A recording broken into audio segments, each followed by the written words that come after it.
Episode की शुरुआत में हम ताइचू को देखते हैं जो कि चेन्यू को उसके घर छोड़कर वहां से चला जाता है। दूसरी तरफ जुनाओ भी अपने घर आता है जहां दावे उसे बताता है कि मीडिया में रिपोर्टर शी ने न्यूज़ लीक की थी और जो फोटोज पब्लिश हुई हैं वो फोटोज पिछली बार जांग ने आपके खिलाफ मीटिंग के अंदर इस्तेमाल की थी। मतलब कि कंपनी का ही कोई आदमी इसके अंदर मिला हुआ है। फिर जुनाओ उसे प्रॉपर इन्वेस्टिगेशन करने के लिए कहता है और घर में जाता है जहाँ पर यूनी अभी तक उसका वेट कर रही थी। यहाँ जुनाओ उसे संभालता है और यूनी उसके गले लगाकर उसे आई लव यू कहती है और बोलती है कि वो उसके जवाब का अपनी पूरी लाइफ वेट करेगी। सीन अब शू पर आता है जो कि काफी उदास था और यूनी के साथ अपनी फोटोज को देखकर ड्रिंक कर रहा था। इधर चेनी जो अपनी ट्रिप पर जाने के लिए पैकिंग कर रही थी तब वो काफी दुखी थी, इसीलिए वो वेयर हाउस में जाती है जहाँ पर तोंगाओ सोया करता था। और जब वो तोंगाओ के बेड पर बैठती है तो उसे उसकी डायरी मिलती है जो कि उसने लिखी हुई थी। तोंगाओ ने अपनी डायरी में उस मोमेंट का जिक्र किया हुआ था जो कि उसने चेन्यू के साथ बिताए थे कि कैसे डेविल फॉरेस्ट में चेन्यू काफी डर गई थी और उसने उसे इंडोनेशिया जाने से बचाया और उसने उसे किस किया। उसके अंदर ये सब भी लिखा हुआ था कि ताइचू उसे बिल्कुल भी अच्छा नहीं लगता और वो चेन्यू को उससे दूर नहीं ले जाने देगा। जहाँ ये सब पढ़कर चेन्यू की आंखों में आंसू आ जाते हैं, इसलिए वो डायरी को बंद कर देती है। जिसके बाद हम जुनाओ को भी देखते हैं जो कि काफी बेचैन हो रहा था और ठीक फैसला ना लेने की वजह से काफी परेशान था। फिर अगले दिन चेन्यू और ताइचू जब अपनी ट्रिप के लिए निकल रहे होते हैं तो सभी लोग उन्हें सी ऑफ करने के लिए आ जाते हैं और चेन्यू के जाने से पहले मिस्टर तांग उसे एक कैमरा गिफ्ट करते हैं। शेंजे भी यहाँ पर चेन्यू को एक बैग देता है और उसे उसके अंदर काफी सारे गिफ्ट्स लाने के लिए कहता है। ऐसे करके सभी लोग उसे एक एक करके काफी सारी चीजें देते हैं। जिसके बाद चेन्यू ताइचू के साथ वहां से चली जाती है। सीन अब जुनाओ की शादी पर आता है जहाँ पर शूशा भी गेस्ट को वेलकम कर रहा था। तभी वहाँ पर जांग आता है जो उसे उकसाने की कोशिश करता है और वहाँ से चला जाता है। दूसरी ओर दावे जुनाओ को रेडी कर रहा था। तब जुनाओ की मॉम वहाँ पर आ जाती है और कहते हैं कि भले ही अभी तुम मुझे गलत समझ रहे हो पर तुम्हारे लिए यही सही डिसीजन है। जिस पर जुनाओ कहता है कि हाँ मैं जानता हूँ आप गलत नहीं सोचोगी। फिर हम ताइचू को देखते हैं जो कि चेन्यू को अपनी ट्रिप की डिटेल्स बता रहा होता है, लेकिन चेन्यू का तो इस सब पर ध्यान ही नहीं था। इधर यूनी रेडी होकर बैठी हुई थी तभी वहाँ पर शू आता है जो कि यूनी की काफ़ी तारीफ करता है क्योंकि वो बहुत ही सुंदर दिख रही थी।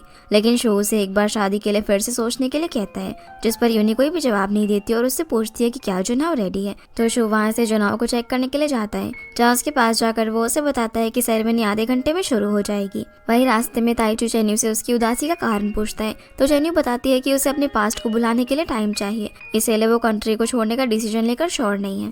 जिसके बाद ताइचू कार वापस घुमा लेता है और कहता है कि वो उसे वहाँ पर लेकर जा रहा है जहाँ पर तुम्हारा दिल चाहता है। अब हम मैरिज हॉल देखते हैं जहाँ पर शू यूनी को लेकर जुनाओ की तरफ बढ़ रहा था, जहाँ जुनाओ भी यूनी की तरफ बढ़ रहा था और वो उसे फ्लावर बुके देता है जिस वजह से यूनी काफी खुश होती है। फिर शू यूनी कहा जुनाओ के हाथ में दे देता है लेकिन वो इस चीज से बिल्कुल भी खुश नहीं था। इसके बाद सेरेमनी शुरू होती है जहाँ पर यूनी से पूछा जाता है कि क्या वो जुनाओ को अपना पति मानती है, जिस पर वो हाँ बोलती है।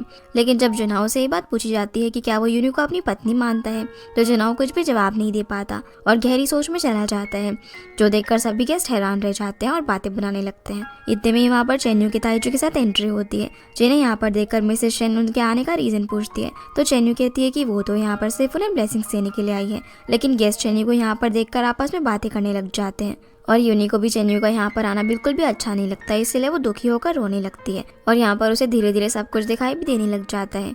इतने में ही चेन्यू नोटिस करती है कि एक डेकोरेशन फ्रेम जुनाओ के ऊपर गिरने वाला है तो वो उसे बचाने के लिए जुनाओ को धक्का दे देती है, पर इस बीच उस फ्रेम के गिरने से चेन्यू को चोट लग जाती है। इतने में ही दूसरा फ्रेम भी गिरने लगता है तो जुनाओ चेन्यू को बचाने के लिए उसके ऊपर आ जाता है, जिससे जुनाओ काफी जख्मी होकर वहीं पे बेहोश हो जाता है। और अब क्योंकि यूनी की पूरी शादी बर्बाद हो चुकी थी इसलिए वो अपसेट होकर वहां से चली जाती है। सीन अब हॉस्पिटल में आता है जहाँ पर जुनाओ को ले जाया जाता है। दूसरी तरफ शू यूनी को ढूंढ रहा था पर वो उसे कहीं पर भी नहीं मिलती और ना ही वो उसका फोन उठाती है। अब यहाँ हॉस्पिटल में मिसेस शेन फिर से सारा कसूर चेन्यू का निकालती है कि भला वो शादी में आई ही क्यों। लेकिन ताइचू और दावे मिसेस शेन को समझाते हैं कि जुनाओ की कंडीशन और बुरी हो सकती है अगर चेन्यू सही वक्त पर नहीं पहुंचती तो। फिर ताइचू चेन्यू को बैंडेज के लिए लेकर जाता है। अब हम फिर से शू को देखते हैं जो कि यूनी को ढूंढने की काफी कोशिश करता है पर यूनी ना ही मैरिज हॉल में थी और ना ही घर पर। फिर हम यूनी को देखते हैं जो कि गुमसुम अपनी वेडिंग ड्रेस में ही सड़कों पर घूमे जा रही थी, जिसे इस हालत में देखकर लोग उसका मजाक बना रहे थे। वहीं डॉक्टर मिसेस शेन को बताता है कि जुनाओ को माइनर हैमरेज हो गया था लेकिन वो जल्दी ठीक हो जाएगा, जो सुनकर वो चैन की सांस लेती है और दावे से इस इंसिडेंट को इन्वेस्टिगेट करने के लिए कहती है। तभी वहाँ पर शू आता है जो कि मिसेस शेन पर काफी चिल्लाता है कि किसी ने भी यूनी का ख्याल नहीं रखा, सभी लोग सिर्फ जुनाओ के बारे में सोच रहे थे और अब वो पता नहीं कहाँ चली गई है। जिस बात पर मिसेस शेन उसे कुछ कहती है इससे पहले वो वहाँ से चला जाता है। फिर बैंडेज होने के बाद चेन्यू जुनाओ से मिलने के लिए भागी भागी आती है, जहाँ उसे होश में देखकर उसे तसल्ली मिलती है। और जुनाओ भी यहाँ पर उसे गले लगाकर कहता है कि कभी भी आगे से खुद को इस तरह के खतरे में मत डालना। जिन दोनों को इस तरह ताइचू भी देख रहा था और काफ़ी सैड होता है, जहाँ चेन्यू उसे बोलती है कि अगर तुम्हारी जगह कोई भी होता तब भी मैं यही करती। जिस पर जुनाओ पूछता है कि तब तो मुझे बचाकर तुम्हें रिग्रेट हुआ होगा। तो चेन्यू बोलती है कि तीसरी बार है जब मैंने तुम्हारी जान बचाई। जिस पर जुनाओ बोलता है कि तब तो मेरे ऊपर तुम्हारा काफ़ी एहसान है, इसलिए वो अपनी पूरी जिंदगी तक चुकाएगा। जिन्हें ऐसे देखकर ताइचू वहाँ से चला जाता है। सीन अब शू पर आता है, जो कि यूनी को ढूंढते हुए घर पहुँचता है, पर यूनी घर पर भी नहीं थी, इसलिए वो वहाँ से भी चला जाता है। लेकिन तभी यूनी वहाँ पर आ जाती है और सीढ़ियों पर बैठ जाती है, जहाँ वो अपने बचपन को याद करती है कि जब उसकी आंखें खुली थी तो कैसे जुनाओ उसके पास बैठा हुआ था। फिर हम चेन्यू को देखते हैं, जिससे जुनाओ बताता है कि तोंगाओ के साथ साथ जुनाओ भी तुम्हारे प्यार में पड़ गया है और अभी तक उसकी शादी भी नहीं हुई है, इसलिए तुम मेरे बारे में अभी भी सोच सकती हो। जुनाओ फिर यहाँ पर उसे अपने पास आने के लिए कहता है, लेकिन चेन्यू मना कर देती है। तो जुनाओ सिर दर्द होने का बहाना करता है, तो चेन्यू उसका हाथ पकड़ लेती है। इतने में ही वहाँ पर मिसेस शेन आती है, जिन्हें देखकर चेन्यू डर जाती है और जाने लगती है, लेकिन जुनाओ उसका हाथ पकड़ लेता है। तब मिसेस शेन बताती है कि यूनी मिसिंग है, जो सुनकर दोनों ही शौक रह जाते हैं। फिर हम वापस से यूनी को देखते हैं, जो कि घर की सीढ़ियों से उठकर वहाँ से चली जाती है। इधर शू परेशान होकर यूनी को अपने घर पर भी ढूंढता है, लेकिन यूनी उसे वहाँ पर भी नहीं मिलती। तब उसका असिस्टेंट उसे बताता है कि यूनी उस इंसिडेंट के बाद अकेले ही कहीं पर चली गई और जिस तरह वो गई थी उसे पता चल रहा था कि शायद अब वो देखने लगी है। इधर चेन्यू ताइचू को कॉल करके उससे माफ़ी मांगती है कि उसकी वजह से उनकी ट्रिप डिले हो गई, तो ताइचू उससे पर्सनली मिलने के लिए कहता है। फिर चेन्यू ताइचू से मिलकर उसे माफ़ी मांगती है और कहती है कि वो उसके साथ नहीं जा सकती, जिस पर ताइचू बोलता है कि जब तक मुझे तुम नहीं मिली थी तब तक मैं कभी भी किसी के लिए पॉसेसिव नहीं हुआ और तुम्हारे साथ पूरी दुनिया घूमने का सपना शायद मेरा सपना ही रह जाएगा, जिसके लिए वो उससे फिर से माफ़ी मांगती है। लेकिन ताइचू स्माइल करके उसे माफ़ कर देता है और बताता है कि तोंगाओ की रियल आइडेंटिटी के बारे में उसने ही शू को बताया था, जिस पर चेन्यू बोलती है कि कभी ना कभी तोंगाओ को वापस जाना ही था। ताइचू फिर चेन्यू को छोड़ने के लिए जाता है और बोलता है कि वो उसे एक आखिरी बार राइड देना चाहता है। घर पहुंचकर ताइचू बताता है कि वो अब कहीं पर भी नहीं जाएगी, बल्कि वो गवर्नमेंट डेवलपमेंट प्रोजेक्ट पर काम करके ग्वानमाई को तुम सभी के लिए अच्छा बनाएगी, जिसके लिए ताइचू चेन्यू को थैंक यू बोलती है। फिर ताइचू पूछता है कि क्या वो उसे हक कर सकती है और चेन्यू को गले लगा लेता है और गुड बाय बोलकर वहाँ से चला जाता है। पर इधर ताइचू कार रोककर काफ़ी रोता है, क्योंकि चेन्यू से दूर होने का उसे काफ़ी दुख हो रहा था, जिसे वो उसके सामने नहीं दिखा पा रहा था। वहीं दावी जब मिसेस शेन को घर ड्रॉप करने के लिए जाता है, तो उन्हें घर के बाहर यूनी का वेडिंग वेल दिखता है, जिससे उन्हें लगता है कि यूनी घर वापस आ गई होगी, पर अंदर जाकर उन्हें पता चलता है कि वो घर के अंदर नहीं है। सीना वापस से चेन्यू पर आता है, जहाँ पर मॉम जीजू चेन्यू पर उसके फैसले को लेकर काफ़ी चिल्लाती है और बोलती है कि भला तुमने इतनी बेवकूफ़ी कहाँ से सीखी, जिस पर चेन्यू जवाब देती है कि आपसे, और बताती है कि जब मेरे डैड मरे थे तो आप मुझे छोड़कर जा सकती थी, पर आपने मुझे पाला और मेरे डैड का कर्जा उतारा। मॉम जिनसी यहाँ पर उसे कहती है कि जुनाओ के साथ रहने पर तुम्हें काफ़ी दिक्कतों का सामना करना पड़ेगा, पर चेन्यू इस सब के लिए रेडी थी। दूसरी तरफ शू यूनी की वेडिंग वेल को देखकर मिसेस शेन पर काफ़ी चिल्लाता है कि यूनी यहीं पर थी, पर आप में से किसी ने एक बार भी उसकी फिक्र नहीं की और गुस्से में वहाँ से चला जाता है, जिसका ये बिहेवियर देखकर मिसेस शेन काफ़ी हैरान थी। इधर हॉस्पिटल में दावे जुनाओ को बताता है कि वो आज गिरा नहीं था बल्कि गिराया गया था, तो जुनाओ इस केस को कॉन्फिडेंशियली इन्वेस्टिगेट करने के लिए कहता है। सीन अब यूनी पर आता है, जो कि सड़क पर गुमशुदा चल रही थी और किसी को गाना गाते हुए सुनकर वहीं पर बैठ जाती है। फिर जब वो सिंगर अपनी परफॉर्मेंस खत्म करती है, तब दो लोग नशे में यूनी को छेड़ने लग जाते हैं, पर वो सिंगर उसे बचा लेती है, जिसके बाद वो यूनी को अपने घर जाने के लिए कहती है। पर यूनी कहती है कि वो होमलेस है और उसका कोई भी दोस्त नहीं है, इसलिए अब वो यूनी को अपने घर जाने के लिए कहती है ताकि वो उसके कपड़े चेंज कर सके और कुछ खा सके। इसलिए यूनी उसके साथ चली जाती है, जहाँ पहुंचकर वो लड़की उसे अपना नाम शाओ बताती है और कहती है कि उसकी फैमिली उसे बचपन में ही ऑर्फनेज पर छोड़कर चली गई थी, पर फिर भी वो अपने पेरेंट्स से नाराज़ नहीं है। यूनी भी उसे बताती है कि कैसे उसके पेरेंट्स भी उसे छोड़कर चले गए थे, लेकिन एक कपल ने उसे पाला और काफ़ी प्यार किया, पर जिस इंसान से वो प्यार करती थी वो किसी और को चाहता है। जिसकी ये बातें सुनकर शाओ यूनी को लकी कहती है कि वो तो कितनी अच्छी फैमिली में बड़ी हुई है, लेकिन यूनी बोलती है कि पहले उसके पेरेंट्स ने और अब उसके फियांसे ने दोनों ने ही उसे छोड़ दिया, जिस पर शाओ उसे समझाती है कि अब वो बड़ी हो चुकी है और हमें किसी पे भी डिपेंड होने की ज़रूरत नहीं है। इसके बाद हम जुना और शू को देखते हैं, जहाँ पर शू से कहता है कि तुमने यूनी का दिल तोड़कर मुझे निराश किया, तो जुना यहाँ पर अपनी गलती मानता है और माफ़ी भी मांगता है। वो उसे बोलता है कि यूनी के लिए वो सिर्फ फैमिली अफेक्शन रखता था, ना कि प्यार। शू अब यहाँ पर उसे एहसास दिलाता है कि उसने कितनी बड़ी गलती की है और अगर यूनी को कुछ हुआ तो वो उसे बिल्कुल भी नहीं छोड़ेगा। अगले दिन हॉस्पिटल में चेन्नू जुनाओ के लिए सूप बनाकर लेकर आती है और वो उसे यूनी के बारे में पूछती है, पर जुनाओ कहता है कि वो लोग उसे जल्दी ही ढूंढ लेंगे, तुम परेशान मत हो। तभी वहाँ पर मिसेस शेन आती है जो कि चेन्नू को जुनाओ के पास देखकर कुछ नहीं कहती और वहाँ से चली जाती है। इधर शू को उसके असिस्टेंट का कॉल आता है जो बताता है कि उन्होंने यूनी को स्टेशन, एयरपोर्ट सब जगह पर ढूंढा पर वो उन्हें कहीं पर भी नहीं मिली, जिस वजह से शू और ज़्यादा परेशान हो जाता है। फिर मिसेस शेन चेन्नू को अपने साथ बात करने के लिए ले जाती है और बोलती है कि क्या तुम हमारी फैमिली को बर्बाद करके छोड़ोगी, पर चेन्नू कुछ बोलती इससे पहले मिसेस शेन उसे जुनाओ के करीब जाने से मना करती है और वहाँ से जुनाओ के पास जाती है। अब रात को हम चेन्नू को देखते हैं जहाँ वो सभी के साथ डाइनिंग टेबल पर बैठी हुई थी, पर उसका ध्यान कहीं और ही था। तब मिस्टर तांग चेन्नू को ग्वान मेन संभालने के लिए कहते हैं क्योंकि अब वो ओल्ड हो चुके थे और चेन्नू को भी होटल मैनेजमेंट की काफ़ी नॉलेज आ गई थी। पर चेन्नू कहती है कि तोंगहाओ के बिना वो ये सब नहीं कर पाएगी, पर मिस्टर तांग उसे हौसला देते हैं और मॉम जिनसी भी कहती है कि वो ग्रोसरी स्टोर और डिलीवरी का काम खुद कर लेंगी। इसलिए चेन्नू ग्वान में इनकी जिम्मेदारी लेने के लिए मान जाती है। इधर हम शू को देखते हैं जो कि रिपोर्टर शी के साथ था, जहाँ वो उसे अपने डैड की मौत की प्रूफ वगैरह देता है और उसे उसका काम समझाता है कि अब उसे क्या करना होगा। अब अगले दिन जब जुनाओ यूनी को ढूंढने के लिए हॉस्पिटल से निकल ही रहा था, तभी वहाँ पर काफ़ी सारे रिपोर्टर्स आ जाते हैं और जुनाओ से उसके डैड के प्लान के बारे में पूछने लगते हैं। तभी दावे जुनाओ को हेडलाइन सिखाता है जिसमें लिखा हुआ था कि क्या जुनाओ शू को उसके शेयर्स वापस करेगा, जो पढ़कर वो रिपोर्टर्स को जवाब देता है कि वो इस पूरे मैटर को अच्छे से इन्वेस्टिगेट करेगा और सच्चाई का पता लगाएगा। ये बोलकर यहाँ से चला जाता है। कार में जुनाओ न्यूज़ देखता है जिसमें लिखा हुआ था कि कैसे उसके डैड ने शू के डैड की बोट के अंदर बॉम्ब रखकर ब्लास्ट करवाया था।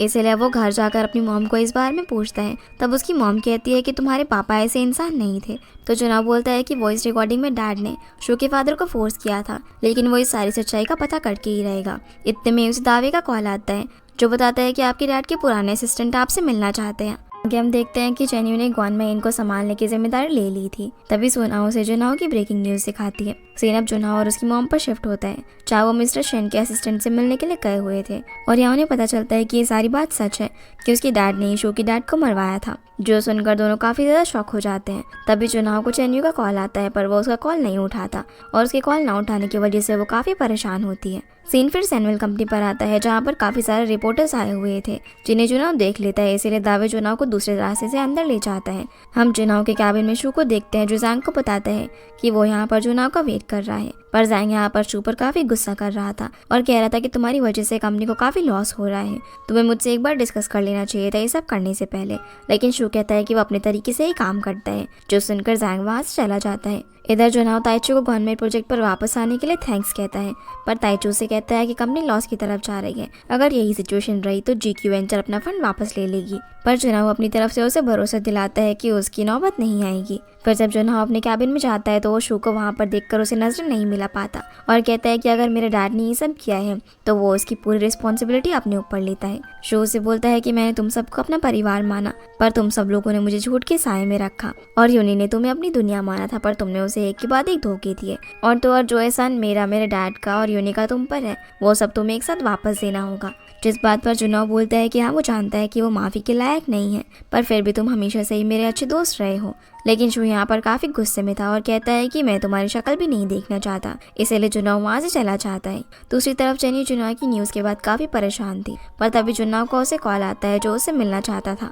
इसके बाद हम श्रेया को देखते हैं जो कि पिछली रात की तरह आज रात भी रोड पर एक शो कर रही थी, पर इस बार यूनी उसके साथ थी और यूनी की खूबसूरती की वजह से उन्हें काफ़ी पैसे मिल रहे थे। तो यूनी कहती है कि वो रोज़ उसके साथ यहाँ पर आएगी, लेकिन श्रेया उसे अपनी फैमिली के पास जाने के लिए कहती है, पर यूनी घर जाने के लिए अभी मेंटली प्रिपेयर नहीं थी। इसके बाद हम चेन्नू के जुनाओ के साथ देखते हैं। फिर चेन्नू यहाँ पर जुनाओ को वही स्टोरी याद दिलाती है जो कि तोंगाओ ने उसे तब सुनाई थी जब वो दोनों गड्ढे के अंदर गिर गए थे, कि कैसे एक फ्रॉग ने हार मान ली थी और प्यासा ही मर गया था, इसलिए तुम्हें हार नहीं माननी है। जिस पर जुनाओ कहता है कि कभी अगर उसके पास कुछ भी नहीं बचा तो क्या तब भी तुम मुझसे प्यार करोगे। जवाब में चेन्नू कहती है कि जब उसने तोंगाओ से प्यार किया था तो उसके पास कुछ भी नहीं था, उल्टा वो तो मुझसे 8500 युआन का उधार लेके बैठा हुआ था। जो सुनकर जुनाओ हंसने लग जाता है और दोनों एक दूसरे को गले लगाते हैं। अगले दिन सैमुअल कंपनी में जुनाओ शू को उसके सारे शेयर वापस कर देता है जो कि उसकी डैड के हुआ करते थे, और साथ ही अपने और मिसेस शेन के भी सारे शेयर शू को दे देता है। लेकिन शू पूछता है कि क्या इससे उसके पेरेंट्स वापस आ जाएंगे। इसीलिए अब मिसेस शेन और जुनाओ उसकी डैड की तरफ से उससे माफ़ी मांगते हैं, पर शो उन्हें माफ़ नहीं करता। तो जुनाओ से बोलता है कि बस तुम ग्वानमे प्रोजेक्ट कंटिन्यू रखना, बाकी वो यूनी को ढूंढ लेगा। पर शो को अब किसी पर भी भरोसा नहीं था। इसके बाद हम जुनाओ को ताइचू के साथ देखते हैं, जो कि ताइचू को बताता है कि उसने सब कुछ शू को दे दिया है ताकि उसके अंदर का गिल्ट कम हो सके, और ताइचू से अलविदा कहता है। लेकिन रास्ते में जुनाओ को जैंग मिलता है, जो बोलता है कि तुम्हें आखिरकार वो मिल ही गया जो कि तुम डिजर्व करते हो। पर जुनाओ जैंग को इस सबसे दूर रहने का कहकर वहाँ से चला जाता है। यहाँ पर काफ़ी सारे रिपोर्टर्स जुनाओ को घेर लेते हैं, लेकिन दावे किसी तरह उसे वहाँ से निकालता है। सीन अब मिसेस शेन पर आता है, जहाँ पुलिस उनके घर को सीज करने के लिए आती है, जो देखकर मिसेस शेन खुद को संभाल नहीं पा रही थी। वहीं ग्वानमेइन के अंदर भी सूलिन और बाकी सभी लोगों को पता चलता है कि जुनाओ ने अपने सारे शेयर शू को दे दिए हैं, और यहाँ तक कि उसकी प्रॉपर्टी भी सीज हो गई है। वहीं हम मिसेस शेन को देखते हैं, जहाँ पर जुनाओ भी आ जाता है, और ऑफिसर्स इन दोनों को बताते हैं कि उन्हें आज ही अपनी ज़रूरत का सामान लेकर घर से निकल जाना होगा। तभी उसे चैन्यू का कॉल आता है, लेकिन जुनाओ उसका कॉल नहीं उठाता, इसीलिए चैन्यू जुनाओ से मिलने के लिए निकल पड़ती है। फिर कुछ देर बाद हम जुनाओ को देखते हैं, जो कि दावे से उसकी नौकरी जाने के लिए माफ़ी मांगता है, पर दावे बोलता है कि वो यूनी को ढूंढना अब भी जारी रखेगा, और सभी लोग घर से बाहर आ जाते हैं, जहाँ पर काफ़ी सारे रिपोर्टर्स उनसे सवाल जवाब करने लगते हैं, लेकिन किसी तरह ये लोग वहाँ से निकल जाते हैं। कुछ देर बाद जुनाओ अपनी मॉम का हौसला बढ़ाता है और कहता है कि सब कुछ ठीक हो जाएगा। इसी बीच चैन्यू जुनाओ के घर पहुंचती है, जहाँ पर दावे उसे बताता है कि वो लोग तो यहाँ से किसी होटल की तरफ गए हैं। तो चैन्यू वहाँ का एड्रेस लेकर उनके पीछे जाती है। इधर जुनाओ जब होटल के अंदर चेक इन करवा रहा होता है, तब उसे पता चलता है कि उसके सारे कार्ड डिक्लाइन हो रहे हैं क्योंकि वो ब्लॉक हो चुके हैं। पर वो अपनी मॉम से झूठ बोल देता है कि होटल के अंदर रूम खाली नहीं है, इसलिए वो अपनी मॉम को दूसरे होटल ले जाने लगता है। तभी चैन्यू भी इस होटल में पहुंचती है, पर उसे पता चलता है कि जुनाओ तो यहाँ से जा चुका है। सीन अब शू पर आता है, जिसे उसका असिस्टेंट बताता है कि उन्हें यूनी कहीं पर भी नहीं मिल रही है, तो वो उसे उसकी खोज जारी रखने के लिए बोलता है। जिसके बाद उसके ऑफिस में उससे मिलने के लिए मिस्टर शी और लिन आते हैं, जिन्हें देखकर शू उनके काम के लिए रिवॉर्ड देता है, पर वो मना करते हैं और बोलते हैं कि वो यहाँ पर किसी को अपने साथ लाए हैं। वहीं जुनाओ अपनी मॉम के साथ एक सड़क किनारे पर बैठा हुआ था, तो मॉम यहाँ पर जुनाओ से माफ़ी मांगती है कि उनकी वजह से आज उसकी ये हालत हो गई है, पर जुनाओ ने माफ़ी मांगने से मना करता है और उनके लिए पानी लेने के लिए एक स्टोर में जाता है, जहाँ उसे पता चलता है कि उसके पास तो कैश है ही नहीं। उसी वक्त वहाँ पर चैन्यू आकर उसके पैसे दे देती है, लेकिन जुनाओ चैन्यू को इग्नोर करके वहाँ से चला जाता है। तो चैन्यू भी उसके पीछे पीछे जाती है और रोते हुए उसे कहती है कि वो सुबह से उसे ढूंढ रही है और तुम अब जाकर मुझे मिले हो। लेकिन जुनाओ कहता है कि वो अपनी सिचुएशन खुद हैंडल कर लेगा, जो सुनकर चैन्यू उस पर काफ़ी गुस्सा करती है। तो जुनाओ कहता है कि अब उसके पास कुछ भी नहीं है और मैं तुम्हें इस सिचुएशन में नहीं लाना चाहता। पर चैन्यू बोलती है कि मैंने तो तुम्हें इससे भी बुरे हाल में देखा है, जहाँ तुम मेरी शॉप पर सामान भी डिलीवर करते थे। जिस पर जुनाओ चैन्यू से माफ़ी मांगता है, तो बोलती है कि मेरे दिल की तरह तुम्हारे दिल में भी एक एंजल है और उसका नाम तोंगाओ है। जिसकी बातें सुनकर जुनाओ चैन्यू को गले लगा लेता है। तब चैन्यू उसे अपने घर चलने के लिए कहती है और उसे याद दिलाती है कि एक बार तुमने ग्वानमेई को अपना घर कहा था, जो सुनकर जुनाओ उसकी बात मान जाता है। फिर हम रिपोर्टर शी को मार्व के साथ देखते हैं। तभी वहाँ पर शी और लिन शू को लेकर आ जाते हैं, जहाँ पर वो लोग शू को मार्व से इंट्रोड्यूस करवाते हैं। वो उसे बताता है कि पहले वो साथ में सैमुअल के साथ काम करता था और कहता है कि उन दोनों की दोस्ती खूब जमेगी। जिसके बाद वो सभी लोग शू की तरक्की के लिए चीयर्स करते हैं। सीन अब यूनी पर आता है, जो कि शाओ को जॉब करने के लिए कहती है, लेकिन शाओ को अपनी सिंगिंग प्यारी थी और बोलती है कि जॉब उसकी आज़ादी छीन लेगी, इसलिए वो जॉब नहीं करना चाहती। इतने में ही यूनी की नज़र टीवी पर पड़ती है, जिसमें वो जुनाओ के शेयर शू को ट्रांसफर करने वाली न्यूज़ देखती है, जिसे देखकर वो वापस जाने लगती है। पर शाओ उसे रोकती है और पूछती है कि क्या तुम सच में पुरानी जिंदगी में जाने के लिए रेडी हो। पर यूनी बिना कोई जवाब दिए वहाँ से चली जाती है, क्योंकि वो अपनी फैमिली को इस हालत में नहीं देख सकती थी। सीन अब सैमुअल कंपनी पर आता है, जहाँ पर जैंग सभी से कहता है कि सैमुअल कंपनी के चेयरमैन वही बनेगा जिसके पास सबसे ज्यादा शेयर्स होंगे। इसीलिए जैंग शू को नया चेयरमैन यहाँ पर घोषित कर देता है और शू भी चेयरमैन बनकर सैमुअल के अंदर नई शुरुआत का वादा करता है। फिर जैंग बोर्ड ऑफ डायरेक्टर्स को जनरल मैनेजर इलेक्ट करने के लिए कहता है। तब शू कहता है कि ऐसा आदमी जिसमें लीडरशिप और टीम इक्विटी की क्वालिटी हो, ऐसा कैंडिडेट तो हमारे पास नहीं है। जो सुनकर जैंग हैरान हो जाता है, क्योंकि जैंग को उम्मीद थी कि वही जनरल मैनेजर बनेगा। फिर हम दोबारा से यूनी को देखते हैं, जो कि शेन के घर के बाहर आती है, पर वो घर को सील देखकर काफ़ी दुखी होती है और वहीं पर बेहोश हो जाती है, जिसे इस हालत में शू का असिस्टेंट देख लेता है। इधर जैंग शू से बोलता है कि क्या तुम्हें भी पावर का घमंड आ गया है, लेकिन शू का अपनी पावर में कोई भी इंटरेस्ट नहीं था। वो जैंग से बोलता है कि जनरल मैनेजर ना चुनने का कारण वो मीटिंग में बता चुका है। तभी वहाँ पर शू का असिस्टेंट आता है, जो उसे बताता है कि यूनी उन्हें मिल गई है और वह भी हॉस्पिटल में है। जो सुनकर शू तुरंत वहाँ पर निकल जाता है। रात में हम चैन्यू को देखते हैं, जो कि जुनाओ और उसकी मॉम को अपने घर पर लेकर आती है, पर मॉम जिनसे उन्हें देखकर बिल्कुल भी खुश नहीं थी। तो चेन्यू यहाँ पर उन्हें मुस्कुराकर वेलकम करने के लिए कहती है, जिसके बाद सभी लोग डिनर पर बैठते हैं। पर मॉम जिनसी मिसेस शेन के साथ अच्छे से पेश नहीं आती, क्योंकि उन्होंने जिनसी को चोर समझ लिया था। इसलिए मिसेस शेन जुनाओ से कहीं और चलने के लिए कहती है, तो चेन्यू से बताती है कि उसने ग्वानमेइन के अंदर उनके लिए रूम्स बुक कर दिए हैं और उन्हें वो वहाँ पर लेकर जाएगी।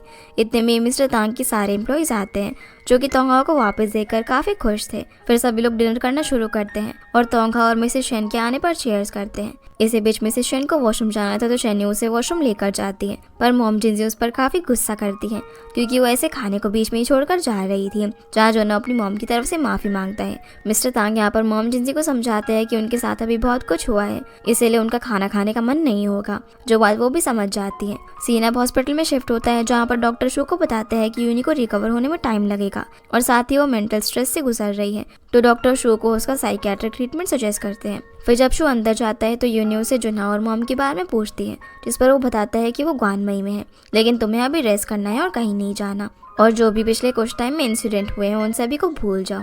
इधर जुना अपनी मॉम के साथ ग्वानमई में आ जाता है, जहाँ पर उसकी मॉम को वो रूम कुछ ज़्यादा पसंद नहीं आता। तभी चेन्यू उनके लिए सूप लेकर आती है, लेकिन मिसेस शेन उसे पीने से मना करती है, तो चेन्यू सैड होती है। इसलिए जुना एक एक करके दोनों बाउल सूप खुद ही पी जाता है। फिर मिसेस शेन सोने के लिए चली जाती है और जुना चेन्यू के साथ चला जाता है, जहाँ वो अपनी मॉम के बिहेवियर के लिए चेन्यू से माफ़ी मांगता है। पर चेन्यू भी उनकी सिचुएशन समझती है और कहती है कि तुम्हें तुम्हारा गुड लक जल्दी ही मिल जाएगा। जो सुनकर वो उसे ऊपर उठा लेता है और कहता है कि मेरा गुड लक तो तुम ही हो। और यहाँ पर ये दोनों थोड़ी मस्ती करने लग जाते हैं। इसके बाद हम यूनी को शू के घर पर देखते हैं, जहाँ पर यूनी अपने और डेजी के बीच की सिमिलैरिटीज बताती है कि कैसे उन दोनों को भी सड़क पर लावारिस छोड़ दिया गया था, पर तुमने डेजी को और मिस्टर शेन ने मुझे पाला, लेकिन अब मेरे पास घर नहीं बचा है। तो शू कहता है कि ये भी उसका ही घर है और वो उसे शेन फैमिली की बात करने से मना करता है, क्योंकि जुनाओ के डैड की वजह से उसकी फैमिली नहीं रही थी। फिर वो यहाँ पर उसे सब कुछ पीछे छोड़कर आराम करने के लिए कहता है। फिर अगले दिन चेन्यू मिसेस शेन के लिए सुपर ब्रेकफास्ट लेकर जाती है, पर वो कुछ भी खाने से मना कर देती है और चेन्यू से कहती है कि तुम्हारी वजह से यूनी कहीं पर चली गई है, अगर उसे कुछ हुआ तो मैं तुम्हें माफ़ नहीं करूंगी। इसलिए अब चेन्यू यूनी के लिए माफ़ी मांगती है और वहाँ से चली जाती है। बाहर आकर चेन्यू को जुनाओ मिलता है, तो वो उसे ब्रेकफास्ट करने के लिए लेकर जाती है और अंदर हम देखते हैं कि जैसे मिसेस शेन खाना ट्राई करती है तो वो उन्हें काफ़ी पसंद आता है, इसलिए वो सारा खा जाती है। दूसरी ओर शू भी यूनी के लिए ब्रेकफास्ट रेडी कर रहा था, तभी यूनी भी उठ जाती है और शू के साथ ब्रेकफास्ट करने के लिए बैठ जाती है, जहाँ शू से बोलता है कि आज उसकी फैमिली कंप्लीट हो गई है, जो सुनकर यूनी इमोशनल हो जाती है। सीना वापस से चेन्यू पर आता है, जो देखती है कि मिसेस शेन ने ब्रेकफास्ट पूरा खत्म कर दिया, जो देखकर उसे खुशी होती है। फिर जुनाओ यूनी को ढूंढने के लिए जाने वाला होता है, तो चेन्यू भी उसके साथ चलने के लिए पूछती है, पर मिसेस शेन मना कर देती है और चेन्यू को अपना काम करने के लिए कहती है, जो देखकर जुनाओ अपनी मॉम से बोलता है कि उन्हें चेन्यू को माफ कर देना चाहिए, लेकिन वो कहती है कि जब तक यूनी नहीं मिल जाती वो चेन्यू को माफ नहीं करेंगी। सीना वापस से शू पर आता है, जो कि यूनी से शॉपिंग पर चलने के लिए पूछता है, और जैसे ही शू का ध्यान हटता है तो यूनी वहाँ से चली जाती है, जहाँ उसे घर पर ना देखकर वो भी घबरा जाता है और उसे ढूंढने लगता है। दूसरी तरफ चेन्यू के घर में यूनी जुना और मॉम को ढूंढने के लिए आई थी। तभी मिस्टर तांग वहाँ पर आते हैं, जो उसे बताते हैं कि वो दोनों तो ग्वानमेइन के अंदर है। फिर वो उसे ग्वानमेइन में लेकर जाते हैं, जहाँ मिसेस शेन को देखकर यूनी रोते हुए उनके गले लग जाती है और दोनों काफ़ी रोते हैं। फिर यहाँ के साथ बात करते हुए यूनी जुनाओ के बारे में पूछती है, तो मिसेस शेन बताती है कि वो तुम्हें ढूंढने के लिए गया है और वो जल्दी वापस आ जाएगा। तो जुनाओ को अपनी फिक्र करता हुआ देखकर यूनी काफ़ी खुश होती है और मिसेस शेन यूनी को आइंदा ऐसा कुछ भी करने से मना करती है। तो यूनी यहाँ पर उन्हें गले लगाकर माफ़ी मांगती है। इधर मिस्टर तांग और बाकी एम्प्लॉयज़ बात कर रहे थे कि क्या जुनाओ अब चेन्यू को छोड़ देगा, और इतने में ही जुनाओ भी वहाँ पर आ जाता है, जहाँ यूनी से मिलकर वो भी काफ़ी खुश होता है। तो यूनी उससे पूछती है कि अब वो लोग क्या करेंगे, जिस पर जुनाओ बोलता है कि जब तक वो कोई जॉब नहीं ढूंढ लेता तब तक वो लोग ग्वानमेइन के अंदर ही रहेंगे। लेकिन यूनी पूछती है कि क्या वो चेन्यू की वजह से ग्वानमेइन में रुक रहा है। तभी चेन्यू उनके लिए वहाँ पर टी लेकर आ जाती है, जहाँ उसे देखकर यूनी उस पर चिल्लाती है और उसे बोलती है कि तुम्हें अच्छा बनने की कोई ज़रूरत नहीं है। तो जुनाओ यहाँ पर चेन्यू को उन्हें थोड़ी देर अकेला छोड़ने के लिए बोलता है, पर इन दोनों को एक साथ देखकर यूनी रोने लगती है और कहती है कि तुमने मेरी लाइफ बर्बाद कर दी और अब तुम दोनों एक साथ हो। इतने में शू भी वहाँ पर यूनी को ढूंढता हुआ आ जाता है और उसे अपने साथ ले जाने लगता है। वो बोलता है कि उन लोगों का अब यूनी से कोई भी रिश्ता नहीं है, जिस पर जुनाओ यहाँ पर शू से प्रॉमिस करने को बोलता है कि वो अपनी नफरत का शिकार यूनी को नहीं बनाएगा, जिस पर शू कहता है कि उसे पता है कि उसे क्या करना है और क्या नहीं, और यूनी को अपने साथ ले जाता है। जिनके जाने के बाद जुना अपनी मॉम को संभालता है और कहता है कि शोज़ का अच्छे से ध्यान रखेगा, आप टेंशन मत लो। पर मिसेस शेन यहाँ पर फिर से चेन्यू के लिए अपनी नफरत बताने लग जाती है और जुनाओ को यूनी के बारे में सोचने के लिए कहती है, जो सुनकर चेन्यू रोती है। तो जुनाओ से उस पर भरोसा रखने के लिए कहता है और चेन्यू को गले लगा लेता है। इसी के साथ ये एपिसोड यहीं पर खत्म होता है। तो गाइस, ये थी आज के वीडियो एंड आई होप आप लोग को ये वीडियो पसंद आई होगी। तो इस वीडियो को लाइक कर चैनल को सब्सक्राइब जरूर कीजिएगा। आपसे फिर मिलते हैं अगले एपिसोड में, तब तक के लिए गुड बाय।